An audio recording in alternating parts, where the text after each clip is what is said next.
Charles T मंगिर की एक किताब है पुअर चार्लीज एल्मनेक।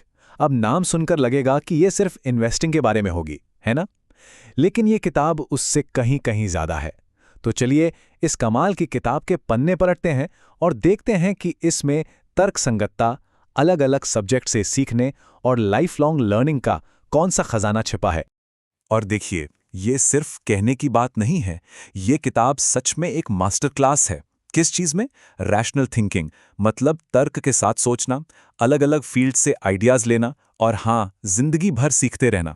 ये पूरी किताब भरी पड़ी है मुंगेर के किस्सों से, उनके सोचने के तरीकों से और कुछ ऐसी बातों से जो आपको सोचने पर मजबूर कर देंगी। तो आज हम इस सफर पर क्या क्या देखने वाले हैं? सबसे पहले हम जानेंगे कि चार्ल्स मुंगेर आखिर थे कौन। फिर हम उनके सोचने के बिल्कुल अलग अंदाज को समझेंगे। इसके बाद हम बात करेंगे इंसानी गलतियों की और उनसे बचने के तरीकों की। फिर हम देखेंगे उनके इन्वेस्टमेंट और पार्टनरशिप के फलसफे को। और आखिर में हम उनकी बुद्धिमत्ता से सीखेंगे कि एक बेहतर जिंदगी कैसे जी जाए। चलिए शुरू करते हैं पहले सवाल से। आखिर ये चार्ल्स मुंगेर थे कौन? और कैसे ओमाहा के एक छोटी सी किराने की दुकान में काम करने वाले एक लड़के ने दुनिया के सबसे कामयाब इन्वेस्टर्स में से एक बनने का सफर तय किया? आइए जानते हैं। तो कहानी शुरू होती है 1924 में ओमाहा से। यहीं मुंगेर का जन्म हुआ। उनका बचपन बीता अपने दादाजी की किराने की दुकान में, और वहीं उन्होंने लोगों को बहुत करीब से देखना शुरू किया, उनके व्यवहार को समझना शुरू किया। सोचिए, ये वो जमाना था जब साइकोलॉजी की पढ़ाई इतनी कॉमन नहीं थी। कहते हैं कि बचपन में ही चार्ली ने एनसाइक्लोपीडिया पढ़कर अपने दिमाग में एक पूरी की पूरी लाइब्रेरी बना ली थी। और उनकी पढ़ाई का सफर भी देखिए, पहले मौसम विज्ञान, फिर फिजिक्स और फिर सीधा हार्वर्ड से लॉ। इस सब ने उन्हें अलग अलग एंगल से सोचना सिखाया। बाद में जब वो वकील बने तो उन्होंने संभावनाओं के बारे में सोचना और हर चीज पर सवाल उठाना सीखा।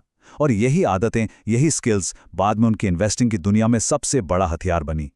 ठीक है, तो हमने उनकी बैकग्राउंड तो जान ली।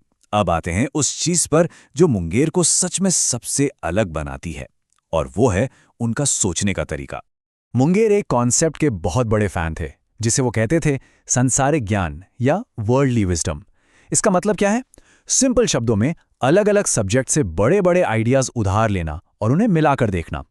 वो हमेशा एक चीज के खिलाफ वॉर्न करते थे, फिजिक्स एनवी, मतलब हर प्रॉब्लम को फिजिक्स के फॉर्मूले की तरह एक सिंपल इक्वेशन में फिट करने की कोशिश मत करो। मुंगेर कहते थे असल दुनिया कॉम्प्लेक्स है, थोड़ी मेसी है, और हमें उसे वैसे ही देखना और समझना होगा। उनकी सोच के ना 3 मेन पिलर्स थे। पहला है मानसिक मॉडलों का जाल। इसका मतलब है कि आप साइकोलॉजी, इकोनॉमिक्स, बायोलॉजी, हर जरूरी फील्ड से बड़े बड़े आइडियाज जमा करें। दूसरा है उल्टा सोचना। ये बड़ा मजेदार है। मतलब किसी प्रॉब्लम को सॉल्व करने के लिए ये मत सोचो कि सफलता कैसे मिलेगी, बल्कि ये सोचो कि मैं इसे पूरी तरह से बर्बाद कैसे कर सकता हूं, और फिर उन गलतियों से बचो। और तीसरा है क्षमता का दायरा। मतलब भाई, सिर्फ वही गेम खेलो जिसके रूल्स आपको अच्छे से पता हैं। और इस बात को समझाने के लिए वो अक्सर एक रेल इंजीनियर की कहानी सुनाते थे। उस इंजीनियर ने केमिस्ट्री की एक भूली बिसरी बात याद करके वॉल्व की एक बहुत बड़ी प्रॉब्लम सॉल्व कर दी।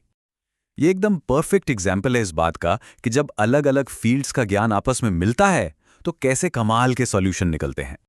अच्छा, सोचने का तरीका तो समझ लिया, पर हमारा दिमाग भी तो कई बार हमें धोखा देता है ना। तो चलिए अब बात करते हैं उन गलतियों की जो हम सब करते हैं और मुंगेर के हिसाब से उनसे कैसे बचा जा सकता है। मुंगेर ने ऐसी 25, जी हाँ पूरी 25 दिमागी गलतियों या बायसेस की एक लिस्ट बनाई है जो हमारे अच्छे भले फैसलों की भी धज्जियां उड़ा सकती हैं। और जानते हैं सबसे अच्छी बात क्या है? वो सिर्फ इनके नाम गिनाकर नहीं छोड़ते, बल्कि अपने खास अंदाज में समझाते हैं कि ये काम कैसे करती हैं। इनमें से कुछ खास मैं आपको बताता हूं। पहला, प्रोत्साहन जनित पूर्वाग्रह, मतलब जहां पैसा या फायदा दिखता है इंसान उसी तरफ झुक जाता है। दूसरा, सामाजिक प्रमाण, यानी सब कर रहे हैं तो सही ही होगा वाली सोच। फिर है पसंद करने की प्रवृत्ति। हम जिसे पसंद करते हैं उसकी हाँ में हाँ मिलाते हैं, भले ही वो गलत हो। एक और है पारस्परिकता की प्रवृत्ति, मतलब किसी ने हमारे लिए कुछ किया तो हमें भी उसके लिए कुछ करना ही है, एक तरह का दबाव। और आखिर में उपलब्धता पूर्वाग्रह, जो चीज़ न्यूज़ में ज़्यादा दिखती है हमें लगता है वही सबसे बड़ी सच्चाई है। इसको समझाने के लिए वो एक सीईओ की कहानी सुनाते हैं। ये सीईओ एक डील के चक्कर में फंस गया। क्यों? क्योंकि जो बेच रहा था वो बहुत चार्मिंग था और डील बहुत आसान लग रही थी। और नतीजा क्या हुआ? कंपनी के अरबों रुपए स्वाहा। ये एक क्लासिक केस है कि कैसे हमारी दिमागी कमजोरियां हमें ले डूबती हैं। लेकिन जैसा मैंने कहा, मुंगेर सिर्फ प्रॉब्लम नहीं बताते, वो सोल्यूशन भी देते हैं। वो कहते हैं कि हमें कुछ प्रैक्टिकल टूल्स इस्तेमाल करने चाहिए, जैसे अवसर लागत को समझना। मतलब जब भी आप कोई एक चीज़ चुनते हैं तो आप दूसरी क्या चीज़ छोड़ रहे हैं, ये हमेशा याद रखो। चक्रवृद्धि ब्याज की ताकत को समझना। जब भी कोई नई इन्फॉर्मेशन मिले तो अपनी सोच को अपडेट करने से हिचकिचाओ मत। और हाँ, जलन या नुकसान के डर जैसी इमोशनल गलतियों से हमेशा बच कर रहो। तो ये सारे सिद्धांत सुनने में तो बहुत अच्छे लगते हैं, पर सवाल ये है कि क्या ये असल दुनिया में बिजनेस और इन्वेस्टमेंट में काम करते हैं? चलिए देखते हैं। और इसका सबसे बड़ा सबूत है वॉरेन बफेट के साथ उनकी मशहूर पार्टनरशिप। पता है मुंगेर का सबसे बड़ा असर किस पर पड़ा? खुद वॉरेन बफेट पर। पहले बफेट का स्टाइल था सिगार बट इन्वेस्टिंग, मतलब ऐसी सस्ती गिरी पड़ी कंपनियां ढूंढो जिनमें एक आखिरी कश बचा हो। लेकिन मुंगेर ने उन्हें समझाया कि अच्छी कंपनी को ठीक ठाक दाम पर खरीदना ठीक ठाक कंपनी को अच्छे दाम पर खरीदने से कहीं बेहतर है। उन्होंने ही बफेट को सीज कैंडीज जैसे शानदार ब्रांड्स खरीदने के लिए राजी किया, और ये बफेट की इन्वेस्टिंग स्टाइल में एक क्रांतिकारी बदलाव था। और उनकी पार्टनरशिप इतने सालों तक कैसे टिकी?